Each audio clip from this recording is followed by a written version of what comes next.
क्या आपने कभी ऐसा फ़ील किया है कि आप किसी को बहुत प्यार करते हो और आपको बार-बार ये डर आता है कि कहीं ये ना हो जाए, कहीं वो ना हो जाए, कहीं मेरा रिश्ता ख़राब ना हो जाए, अपने अंदर की कुछ इनसिक्योरिटीज़ की वज़ह से? अगर आप ऐसा करते हो तो ये आप लोगों के लिए एक अवेयरनेस की घंटी है कि आपको ये नहीं करना है। आज मैं आप लोगों को एक सक्सेस स्टोरी सुनाने वाली हूँ और ये सक्सेस स्टोरी एक क्लाइंट की है, जिन्होंने ऐसा ही कुछ करके अपनी रिलेशनशिप को खुद ही ख़राब कर लिया था। और आज की ये सक्सेस स्टोरी इस बात का भी प्रूफ है कि कैसे नो कांटेक्ट, फाइट, कन्फ्यूज़न या कितने ही बुरे सर्कमस्टेंसेस हो, ये सर्कमस्टेंसेस बिल्कुल भी मैटर नहीं करते हैं। मैटर करता है तो सिर्फ आपका अजम्पशन एंड आपकी persistence.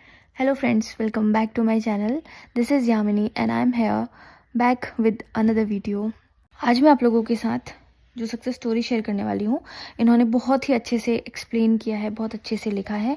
तो मैं डायरेक्टली पढ़ूंगी इनकी सक्सेस स्टोरी एंड लास्ट में हम लोग डिस्कस करेंगे कि हम इस सक्सेस स्टोरी से क्या सीखेंगे। वैसे तो इन्होंने सब कुछ बहुत अच्छे से ही एक्सप्लेन किया है और आप लोगों के लिए ये वीडियो बहुत ही ज़्यादा बेनिफिशियल भी होगी। तो चलिए शुरू करते हैं आज की success story.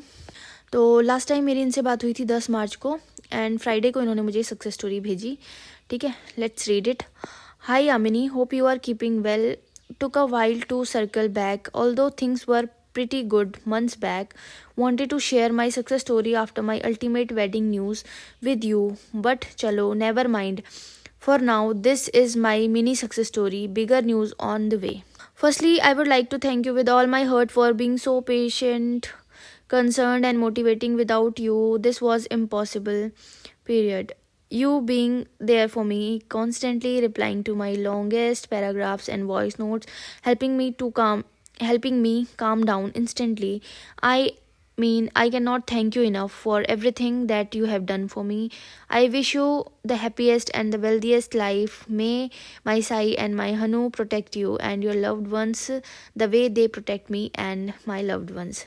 How sweet. Thank you so much for your kind wishes and words. चलिए आगे बढ़ते हैं कहानी में.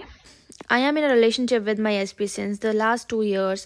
Great guy, amazing compatibility, husband, full husband material. Nothing that I could complain about. Also, मैं इससे पहले 5 year single थी, तो I had come into this relationship with a lot of love and hope that things must work out perfectly and more importantly, I should not get hurt this time.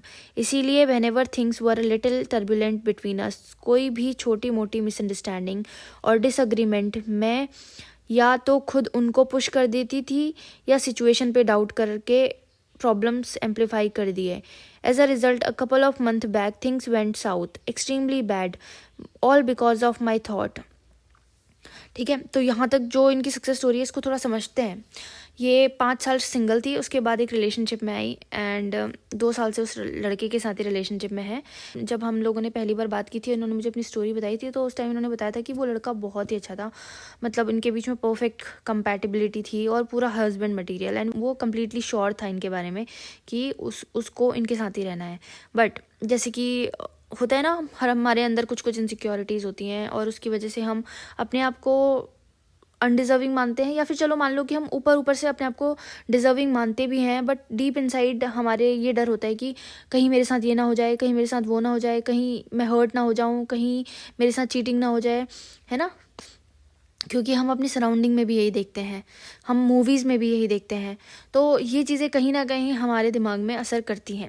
एक चीज़ और, जो movies होती हैं या जो serials होते हैं, वहाँ पे क्या दिखाया जाता है, जो मेन कैरेक्टर होता है ना, जो हीरोइन होती है, उसके साथ इतनी दुनिया भर की बुरी चीज़ें हो रही होती हैं ना, तो मोस्टली लड़कियाँ बहुत ज़्यादा रिलेट कर लेती हैं उससे कि हाँ ठीक है, मैं हीरोइन तो हूँ अपनी रियलिटी की, लेकिन शायद मेरे साथ ये भी बुरा होगा, ये भी बुरा होगा, और फिर मैं ऐसे करूँगी, फिर मैं ऐसे करूँगी, फिर मेरे साथ ये होगा.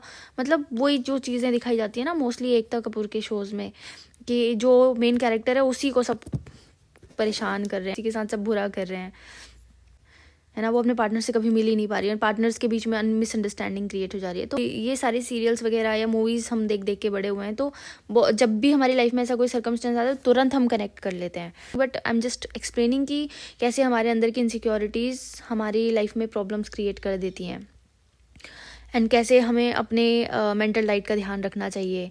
हम क्या देख रहे हैं, क्या सोच रहे हैं, उन सब चीज़ों पे बहुत ज़्यादा आपको ध्यान रखना होगा, है ना. ये इनके सर्कमस्टेंसेज हैं, ठीक है, कि ये 5 साल बाद रिलेशनशिप में आई, उसके बाद रिलेशनशिप बहुत अच्छा था, बहुत खुश थी ये, लेकिन जब भी कुछ भी थोड़ा भी नेगेटिव होता था या थोड़े भी अप्स एंड डाउन्स आते थे तो ये पूरा या तो उस लड़के को अपने आप से दूर कर देती थी। सिचुएशन ख़राब हो गई कि एक पर्सन जो इनके लिए पूरी तरह से श्योर था वो इनसे दूर होने लगा। Next, after meeting Yamini I take full responsibility of whatever happens to me is because of me, ठीक है। फिर उन्होंने शायद मेरी वीडियोज़ देखी होंगी एंड मुझसे जब सेशन भी लिया था तो भी मैंने इन्हें समझाया अच्छे से। देखो कई बार क्या होता है ना कि हम लोग हम मैनिफेस्ट कर रहे होते हैं, अपनी रिलेशनशिप को ठीक करना चाहते हैं, बट उस टाइम पे हम रिस्पॉन्सिबिलिटी लेने के लिए रेडी नहीं होते हैं। बट अगर आप लॉ ऑफ असम्पशन से अपनी रिलेशनशिप को ठीक करना चाहते हो ना, तो जो फर्स्ट स्टेप होता है वो रिस्पॉन्सिबिलिटी लेना ही होता है, अपने थॉट्स की रिस्पॉन्सिबिलिटी और अपनी रिलेशनशिप की रिस्पॉन्सिबिलिटी एंड आपकी रियलिटी में वो पर्सन जैसे भी बिहेव कर रहा है उस चीज़ की रिस्पॉन्सिबिलिटी।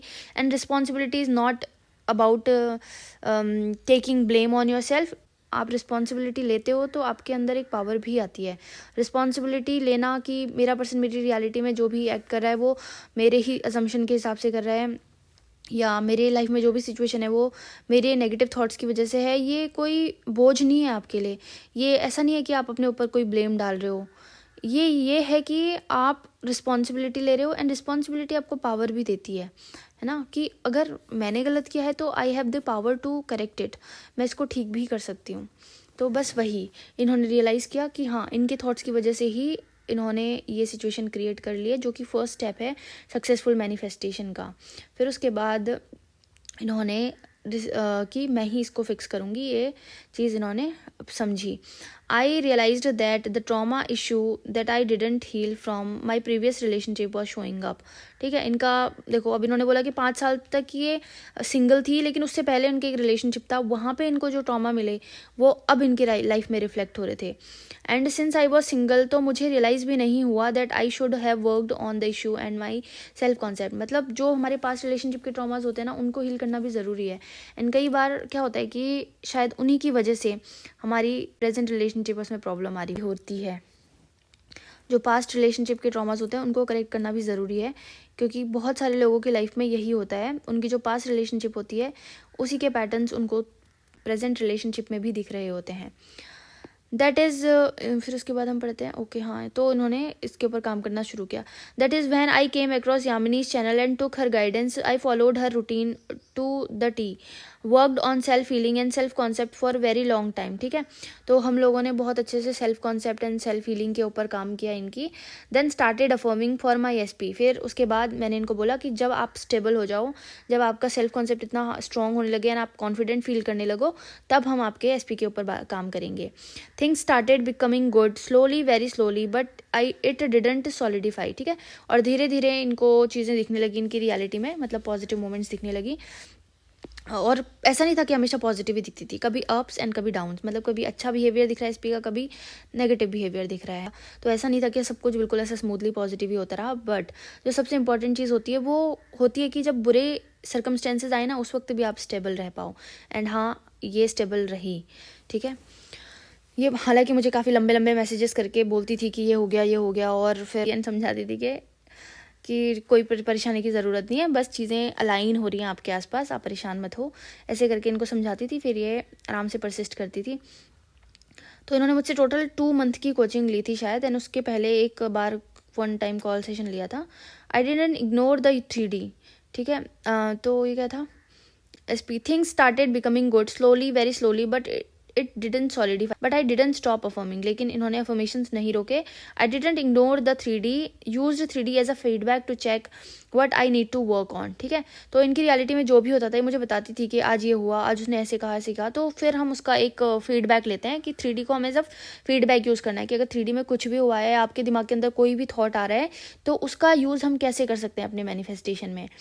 ये बहुत ही इंपॉर्टेंट स्टेप होता है डेलिबरेट सक्सेसफुल मैनिफेस्टेशन का, कि आपकी रियलिटी में देखो 3D है उसको इग्नोर तो करना ही है, बट अगर कभी आपका ध्यान 3D की ओर जाता है तो आपको उससे फीडबैक लेना है एंड उसको इम्प्लीमेंट करना है अपने मैनिफेस्टेशन जर्नी में। I didn't get into involved I didn't get too involved in the 3D. I started keeping a check on my thought. ठीक है, मैंने इन्हें बोला कि आपको अपने थॉट्स को मॉनिटर करना है. Started talking to him and his parents constantly in my mind. ठीक है, इनर कन्वर्सेशन. तो इनर कन्वर्सेशन होती है ना, बहुत पावरफुल होती है. तो इन्होंने वो करना स्टार्ट किया एंड स्लोली चीज़ें बहुत अच्छी हो गई. बीच में एक ब्रेक आया था, but then that was important to strengthen us, so I realized it was the bridge of event. ठीक है, and now things are all good. अभी इनकी चीज़ें परफेक्टली ठीक है. things are actually very very good. he is just as he used to be पहले, but better, more loving, more committed and more understanding. ठीक है, तो इन्होंने अपने पर्सन को कम्प्लीटली रिक्रिएट कर दिया. जैसा वो पहले था वैसा ही इन्होंने बना दिया, क्योंकि वो पर्सन वैसा ही था. इनकी इनसिक्योरिटीज़ की वजह से उस पर्सन ने इनकी रियलिटी में अलग तरीके से बिहेव करना स्टार्ट किया. एंड जब इन्होंने वापस अपने जो भी ट्रॉमास थे उनके ऊपर काम किया, अपनी नेगेटिव थिंकिंग के ऊपर काम किया, अपनी इनसिक्योरिटीज़ के ऊपर काम किया, और ये स्टेबल रहने लगी, पॉजिटिव रहने लगी, परसिस्ट किया स्ट्रांगली, है ना. इनकी अच्छी बात ये थी कि ये हर चीज़ शेयर करती थी, क्योंकि जब जो क्लाइंट होते हैं वो अच्छी सी चीज़ें शेयर करते हैं तो इससे मुझे भी हेल्प मिलती है उनको समझने में और उनको बेटर गाइड करने में. फिर इन्होंने मतलब, और इसका ही ये रिजल्ट था कि इनकी चीज़ें इतनी अच्छी हो गई. बट हालांकि ये अपनी सक्सेस स्टोरी अभी नहीं शेयर करना चाहती थी कि पहले शादी हो जाए उसके बाद ही मैं शेयर करूँगी. बट मैंने इनको रिक्वेस्ट किया कि प्लीज़ आप शेयर करो, क्योंकि बहुत सारे लोगों के अंदर ये डर होता है कि जैसे मुझसे पूछते हैं ना लोग कि मैम अभी हमारी बात ही नहीं हो रही है, क्या रिश्ता ठीक होना पॉसिबल है, क्या अभी हमारे बीच में थर्ड पार्टी है, क्या अभी रिश्ता ठीक होना पॉसिबल है. तो येस इट इज़ पॉसिबल, है ना. मैं जब उनको बोलती हूँ कि हाँ हो जाएगा, हाँ पॉसिबल है, तो उस वक्त शायद उनको विश्वास होता होगा या नहीं होता होगा. बट जब ऐसी सक्सेस स्टोरीज आती हैं ना, तो लोगों के अंदर भी विश्वास डेवलप होता है कि वो सही कर रहे हैं, वो कुछ गलत नहीं कर रहे हैं. लॉ ऑफ अजम्पशन के ऊपर ट्रस्ट करके वो परसिस्ट करके कुछ गलत नहीं कर रहे हैं. एंड इवेंचुअली देखना, ये परसिस्टेंस एंड ये लॉ ऑफ अजम्पशन आपको इतना स्ट्रांग बना देगा, आपकी लाइफ की सारे एस्पेक्ट्स को ये बिल्कुल ठीक कर देगा. अभी I focus on my self knowing that our relationship is stronger than ever. ठीक है, तो अभी ये क्या करती हैं, अपने ऊपर फोकस करती हैं, और इनके अंदर एक नोइंग है कि रिलेशनशिप परफेक्ट है. Knowing that I am his lawfully वेडेड wife, knowing that him and I are in committed and happy marriage, and knowing that God has decided this for us. ठीक है, यही knowing अल्टीमेटली हमारे अंदर होनी चाहिए. ठीक है, तो देख रहे हो ना, ये एक अंडर कॉन्फिडेंस से कॉन्फिडेंट बन गई और अपने एसपी को इन्होंने क्या से क्या बना दिया. तो इस सक्सेस स्टोरी से हमें पता चलता है कि सर्कमस्टेंसेस कितने भी बुरे हो, अगर आप स्ट्रांगली परसिस्ट करोगे तो डेफिनेटली आपकी डिज़ायर तक पहुंच जाओगे. एंड थोड़ी सी बस हिम्मत चाहिए, जो नहीं दिख रहा है उसके ऊपर भी विश्वास रखना होगा आपको, क्योंकि आपकी इमेजिनेशन ही आपकी रियलिटी है. अगर आप ये अज्यूम कर रहे हो कि सारी चीज़ें आपके फेवर में काम कर रही है, तो yes it is working out in your favour. और अगर वही चीज़ आप नेगेटिव वे में सोच रहे हो कि चीज़ें मेरे लिए वर्क नहीं कर रही, कहीं कुछ और ना हो जाए, तो ये भी आपके लिए वर्क कर रहा है, but in a negative way. I know आप सब लोग बहुत बहादुर हो और आप लोग भी बहुत अच्छे से परसिस्ट कर रहे हो. एंड ये वीडियो आप लोगों के लिए एक साइन है कि yes manifestation is real. And आप अगर इस पाथ पे हो तो आप कुछ गलत नहीं कर रहे हो. You are on right track and success is certain for you. तो ये है इनकी सक्सेस स्टोरी का पार्ट 1. मैंने सोचा था कि एक ही वीडियो बनाऊंगी, लेकिन बहुत ज़्यादा लिखा है एंड सब कुछ काम का ही है, तो इसलिए 2 पार्ट्स में बनाऊंगी. ठीक है, इस पार्ट से हमने ये सीखा कि कंसिस्टेंसी कितनी इंपॉर्टेंट होती है एंड सिंगल माइंड होना भी कितना ज़रूरी है. आप जो भी मैनिफेस्ट कर रहे हो उसमें अपना 100% दो इस टाइम, और रिस्पॉन्सिबिलिटी 100% लेनी है कि हाँ ये मेरे हाथ में है, मैं कर सकती हूँ, मैं अपनी रिलेशनशिप को ठीक कर सकती हूँ. ये कॉन्फिडेंस देगा आपको. प्लस जो सबसे इम्पॉर्टेंट बात इन्होंने कही वो ये है कि हमें 3D को इग्नोर तो करना ही है. पहली बार में तो उसको इग्नोर ही करना है ना. पूरी कोशिश करनी है कि आप उसको इग्नोर करो कि ऐसा कुछ है ही नहीं, मेरा अजम्पशन ही मेरी रियलिटी है. बट अगर फिर भी कोई इन्फॉर्मेशन आ ही जाती है आपके सामने, आप इग्नोर नहीं कर पा रहे हो, तो फिर उसको एज अ फीडबैक लो एंड फिर फीडबैक लेने के बाद उसको फ्लिप करो. तो वो चीज़ आप लोगों के लिए एक अपॉर्चुनिटी बन जाएगी पॉजिटिव सोचने की. वो चीज़ आपके लिए एक अपॉर्चुनिटी बन जाएगी शायद, है ना, उस एस्पेक्ट पे और ज़्यादा काम करने की. साथ ही साथ अपने आप को भी हमेशा चेक करो कि आपकी इनर कन्वर्सेशन क्या है एंड आप किस नोइंग में हो. यू ऑलरेडी हैव इट, ये नोइंग होना बहुत ज़रूरी है. Assume the feeling of wish fulfilled. आप लोगों को फेक ही सही बट अपने आप को ये बताते रहना होगा कि आपकी विश पूरी हो चुकी है. आपको झूठा ही सही बट खुद के साथ ऐसा इनर कन्वर्सेशन करना होगा जिससे ये प्रूफ होता हो कि yes your manifestation is done. ठीक है। तो आई होप कि इनकी सक्सेस स्टोरी आप लोगों के लिए एक बूस्टर का काम करेगी, आप लोगों को मोटिवेट करेगी, एंड अगर कुछ गलत कर रहे हो आप अपनी मैनिफेस्टेशन जर्नी में तो ये आपको गाइड भी करेगी कि आपको कैसे ठीक करना है। मैं बहुत जल्दी इसका पार्ट 2 लेके आऊँगी, तो आप लोग बने रहो चैनल के साथ। वीडियो पसंद आई हो तो लाइक शेयर एंड सब्सक्राइब आप कर सकते हो, एंड ज़्यादा पसंद आई है तो हाइप भी कर देना। आज के लिए मेरी साइड से इतना ही। Thank you so much for watching. Happy manifesting. I love you all. Bye bye.